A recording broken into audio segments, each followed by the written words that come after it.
नमस्कार दोस्तों। प्रस्तुत है मुंशी प्रेमचंद की लिखी हुई कहानी यह भी नशा वह भी नशा।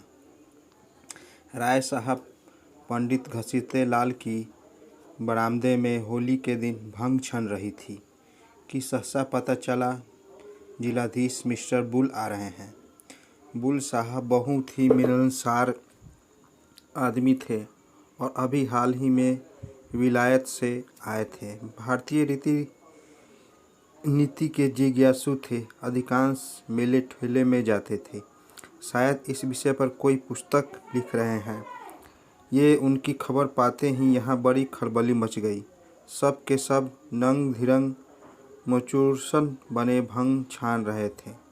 कौन जानता था कि इस समय साहब आ जाएंगे।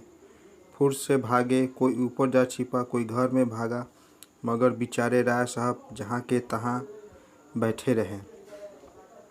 आधा घंटे में तो आप काँख कर उठते थे तथा घंटे भर में एक कदम रखते थे। इस भगदड़ में कैसे भागते। जब देखा कि जब प्राण बचने का कोई रास्ता नहीं है तो ऐसा मुंह बना लिया जैसे वो जानबूझकर इस स्वदेशी ठाट से साहब का स्वागत करने को बैठे हैं। साहब बरामदे में आते ही बोले, हेलो राय साहब, आज तो आपकी होली है। राय साहब हाथ बांध कर बोले, हाँ सरकार, होली है। बुल, बहुत लाल रंग खेलता है। राय साहब, हाँ सरकार, आज के दिन की बस यही बहार है।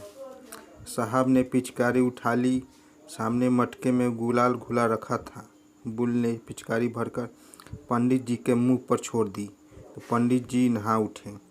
धन्य भाग, कैसे यह सौभाग्य प्राप्त हो सकता है।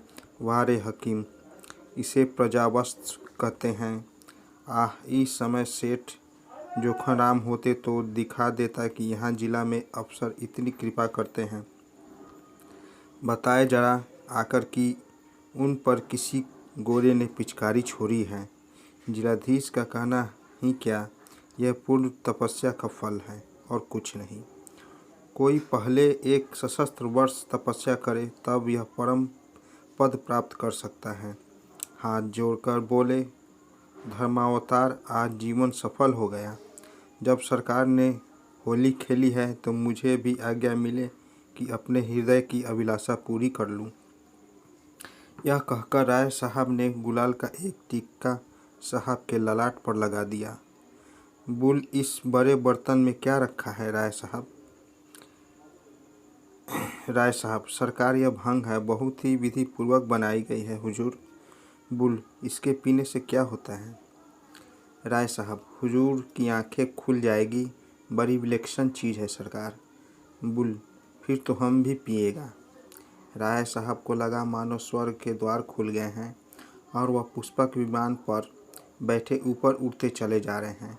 गिलास तो साहब को देना ठीक न था, पर कुल्हड़ में देने से संकोच होता था। आखिर बहुत ऊंच नीच सोचकर गिलास में भंग उड़ेली तथा साहब को दे दी। साहब पी गए। सारे सुगंध के मन प्रसन्न हो गया। दूसरे दिन राय साहब इस भेंट का जवाब देने चले। प्रातःकाल ज्योतिषी से मुहूर्त पूछा, पहरात गए, साइत बनती थी, अतएव पूरा दिन खूब तैयारियां की। ठीक समय पर चले। साहब उस समय भोजन कर रहे थे। खबर पाते ही सलाम दिया। राय साहब भीतर गए तो शराब की दुर्गंध से नाक फटने लगी। बेचारे अंग्रेजी दारू न पीते थे, अपनी उम्र में शराब न छुई थी। मन में आया कि नाक बंद कर ले, मगर डरे कि साहब बुरा न मान जाए।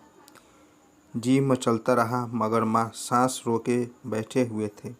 साहब ने एक चुस्की ली और गिलास मेज पर रखते हुए बोले, राय साहब, हम कल आपका भंग पी गया, आज आपको हमारा भंग पीना पड़ेगा।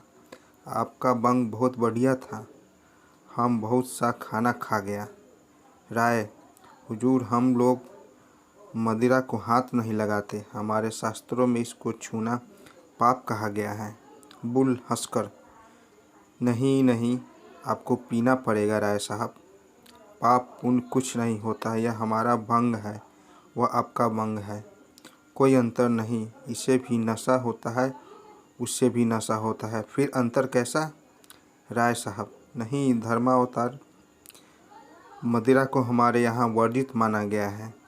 बुल, ऐसा कभी होने नहीं सकता। शास्त्र मना करेगा तो इसमें भी मना करेगा और आपको भी मना करेगा, अफीम को भी मना करेगा। आप इसे पिए, डरे नहीं, बहुत बढ़िया है।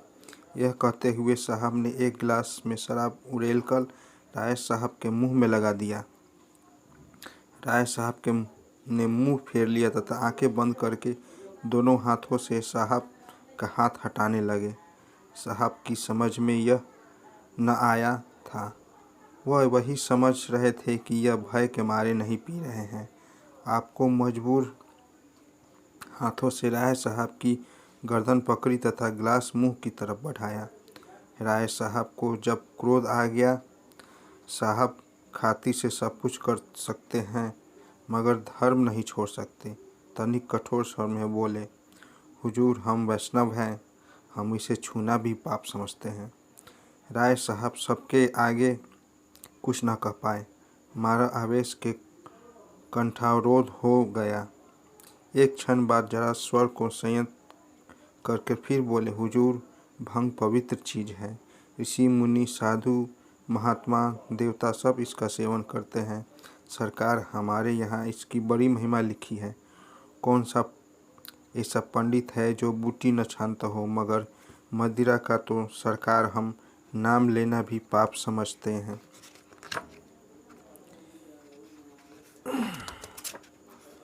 बुल ने गिलास हटा लिया तथा कुर्सी पर बैठकर बोला, तुम पागल का माफिक बात करता है।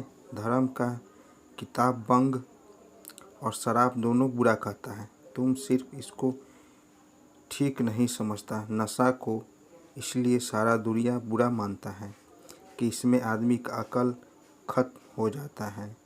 तो बंग पीने से पंडित और देवता लोग का अकल कैसे खत्म नहीं होगा, यह हम नहीं समझ सकता। तुम्हारा पंडित लोग भंग पीकर राक्षस क्यों नहीं बनता। हम समझता है कि तुम्हारा पंडित लोग भंग पीकर खत्म हो गया है, तभी तो यह कहता है यह अछूत है, वह नापाक है। रोटी नहीं खाएगा, मिठाई नहीं खाएगा, हम छू ले तो तुम पानी भी नहीं पिएगा। यह सब खत्म लोगों का बात है। अच्छा सलाम। राय साहब की जान में जान आई। गिरते गिरते बरामदे में आए, गाड़ी में बैठे तथा घर की राह ली। तो दोस्तों, कैसी लगी कहानी? अगर अच्छी लगी हो तो मेरे चैनल को ज़रूर सब्सक्राइब करें और साथ साथ बेल आइकन को ज़रूर दबा के दें ताकि ऐसी कहानी सबसे पहले आप तक पहुँचे। तो चलिए आज के लिए इतना ही। मिलते हैं एक नई कहानी के साथ।